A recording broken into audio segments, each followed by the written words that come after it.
Біздің сабаққа арналған келесі көрнекілігіміз ол осындай пазл.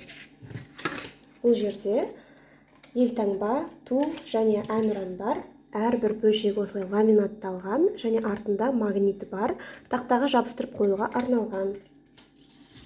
Осылай балалар әрбір бөлшекті алып, қай бөлшек қай орында тұратынын анықтап, өздері тақтаға жабыстырып қойса болады. А3 форматында жүреді, А4 форматына өзгертуге болады. Тапсырысқа осындай табиғат бұрышы жасалды. Апта күндері, жыл мезгілі және ауа райының суреттерімен, мына стрелочкалар липучкамен және мына ай және апта күндерінің атын барлығы 3D вариантта жүреді. Осындай бетінде астындағы бір фон және бетінде де липучкамен тағы да бір осылай жабысып тұрады. Бұл мынау 2А3 форматта жасалған.